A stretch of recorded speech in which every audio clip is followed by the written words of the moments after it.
Welcome back to the class. So today we are with a continued portion of science, chapter number 2, food, health and diseases.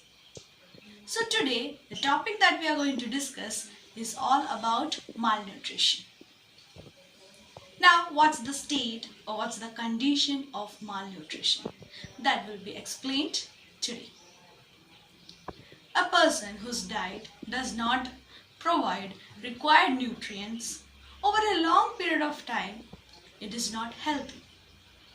Such a person suffers from malnutrition. Now normally malnutrition is affected to small child. Their diet, if it contains less carbohydrate or less protein, then they do not grow well. Where else they also not grow over to the body by their weight. Then what about their body structure? Even they would have a thin body structure. That means their legs as well as their hands would be thin enough. Then about their skin, they are normally of dark flaky skins. The state to just recover the malnutrition is only to maintain a balanced diet. For that, it should contain proper proportion of carbohydrate, protein. So absolutely, there would be the condition that there is an interconnection between malnutrition and diseases.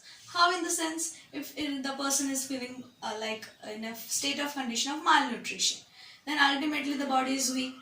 And if the body is weak, then diseases could be occur. So how do disease causes? Disease is a condition in which certain function of the body get disturbed, and through which what happen? The person feel unwell. Certain disease causing agents are microorganisms. We could actually give that, or we could actually say that microorganisms are the causes of certain diseases. Now microorganisms are very small and tiny. They could be observed only through the help of microscope. Then the diseases causing microorganisms are bacteria, virus, protozoa, fungi, etc. Now there are other typical type of microorganisms too. For example, disease causing microorganisms are called as germs. Now we can classify them into two groups, like good microorganisms and a bad microorganism, or we could say a harmful microorganism. Now why I categorize it in two ways? In the sense, we already learned microorganisms like virus, bacteria, protozoa, etc. are only the means of disease causing agents. But there are certain microorganisms which are useful for us. For example, to prepare cheese, to prepare curd, to prepare pickles, or we could say any typical type of food items, even microorganisms are helpful to prepare that items. So we will detailedly learn what are the useful, or we could say useful ways or modes of microorganisms, and what are the harmful microorganisms indeed. Now as they are disease causing agents, there are typically two types of diseases.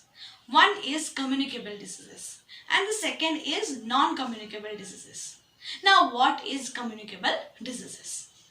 Communicable diseases in the sense, all that diseases like we could say cholera, typhoid, malaria, they all are communicable diseases. They come under communicable diseases. For in the sense, if a person is being affected with cholera, then what happened?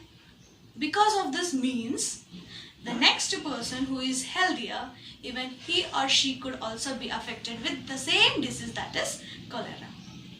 That is nothing but the state of communicable disease. There are different modes, so we could say different ways to affect a healthy person certain types of diseases. It can be either through food, either through water, or even we can say air also. Then about this communicable diseases, as we learn, from one sick person, it can affect as many to the healthier person's body and make them also a diseased person. So When a person is affected with communicable disease, what actually we have to take care? Yes, absolutely we have to take care, or we have to do the prevention measures. Now one of that is, the first thing is to just shift that person to the hospital care, so that more number of communicable diseases spread would be avoided. The question arises, how do communicable diseases affect or spread through as many people? The only means is water as well as food. The disease such as cholera, typhoid, they are being spread only with the means of drinking water as well as food. So what preventions or what preventive cares we have to take? For the very first is, do not eat any of the food items which is being sold in the open market by the vendors. For example, not about the prepared food I am talking about, not about the vegetables or fruits that we are actually buying, and then as we come back to our home, we wash it twice or thrice. So it would be perfect. But I am talking about the food, the ready-made food which are being sold by the vendors in the roadside places. Next is, we should not place our food items like cut fruits, vegetables openly in our home. Because why? There could be some germs which can affect that fruits as well as vegetables. So always we should cover the food items. The third thing is that we should not buy any of the food items like cut fruits or any of the snacks, whatever is sold by the other person with dirt hands. Okay, that might be having some unclean hands. It won't be covered with proper gloves. So in that cases, we should avoid certain types of food. If that person is having a dirt hands or unclean hands, we should not buy anything from them. Third thing is that the water should be clean. Suppose the water which is present nearby your surroundings of your house, if it is been collected like a small pox area, then certain water should not be also allowed to collect. And why we are saying it should not be allowed to collect for a particular area for a longer time? Just to avoid diseases such as malaria. Because mosquitoes or the mosquito breeds or mosquito bites are only the reason for this type of diseases. So they normally grow in contaminated water. So we should avoid contaminated water from our surroundings. Then the last and the final most is that we should have a personal hygiene.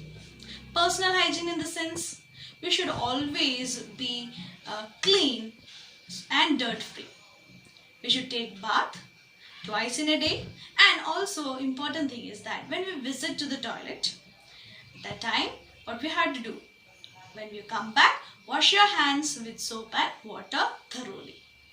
If we take certain types of measures daily throughout our life, communicable disease would not be affected. Other than food and air, the other mode of disease causing agents for communicable disease is, first is through air and second is through insect. Now through air, diseases such as swine flu, chickenpox, etc. normally causes through air.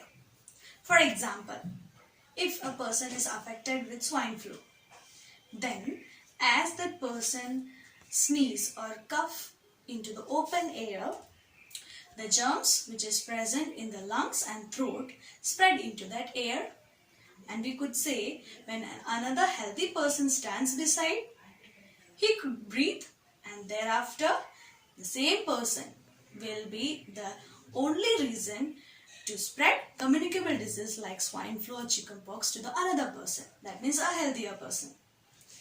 So that through air, it's a fastest modes of communicable disease. Second is through insect. Insect in the sense, normally houseflies as well as mosquitoes. They are the two modes of spreading communicable disease. Through insect, garbage and dirt have germs. Houseflies normally feed on garbage as well as dirt. Then, as the houseflies feed on the garbages, certain germs also get stick into their bodies. And thereafter they enter into our house. Whatever food like fruits, vegetables or prepared food items which is kept over our dining table, they used to stick over that and may spread the germs to the food. Ultimately, as we eat, all these germs get entered into our body. That could be one reason. Second is all about mosquitoes. We know if our surrounding is being collected with contaminated waters, mosquitoes gradually breed there. Is one of the major reason of communicable diseases. Now the agent is all about mosquitoes. Mosquitoes normally spread the dengue from one person to another person. Then the symptoms are normal body ache, or we could say headache, and etc. Now what would be the preventive measures? What actually we could do to avoid certain types of communicable disease? The first thing, as we discussed, is all about we should not allow any of the contaminated water to collect around our surrounding places. Second thing is that we should keep a personal hygiene. That means we should always be clean. Second thing is that the germs would be avoided by continuous, or we could say frequent, washing of our hands through soap as well as water. That would be few tips to prevent non-communicable diseases. Diseases which do not spread from one person to another person is called as non-communicable disease. Non-communicable diseases are not caused through germs. There are certain other reasons for non-communicable diseases to be occur in a person's body. Certain examples of disease are diabetes, heart diseases, cancer. Now, a person who always have rich in fat items, or we could say fat food items, then there would be a chances of heart diseases. Next topic is all about vaccination. Now up to here we learn about the diseases such as communicable diseases, non-communicable diseases, deficiency diseases, and in communicable diseases we have learned they are only affected with the means of germs, because there are certain microorganisms which affect or which are causing diseases. They are known as germs. Then all the preventive measures also we talked about, that we should keep our body clean, like the personal hygiene, wash our hands. Then we should eat proper food which is not been affected with germs, cover the food items, or we should not allow to collect the water in our surrounding areas, or we should not use any contaminated waters. All certain types of preventive measures we have discussed. But are we safe? Question will be, are we safe? Answer will be like no, because there can be again chances of affection of diseases to certain types of germs. So in that case, what can we do next? The only step that we could take is vaccination. Now we will learn what the steps are included in vaccination. Our body is been always surrounded with germs. Suppose I am standing here. Okay, I couldn't give you assurance I am standing in a proper place where there is no germs. In our surroundings, for example, the air we breathe, the food we eat, the water that we drink, or even any typical types of moods, there could be the chances of diseases that can be spread through germs. So in that case, our body should have that ability to resist these germs. That is nothing but we should have immunity. Chickenpox, all of the vaccines are available. Now what do the vaccines actually perform in our body? They help to resist the germs to get affect in our body. That means when the person has been vaccinated, then the germs get activated in our body and it could kill the harmful germs which is causing diseases. For that, it is recommended that we should be vaccinated. Now, vaccination are of two types. One is oral drops and the second is injection. For normally the small babies, okay, oral drops are preferred for them. Injections are also preferred, but oral drops are preferred. And for the adults, normally the vaccination is done through injection. Assignment for you students, complete this in your notebook.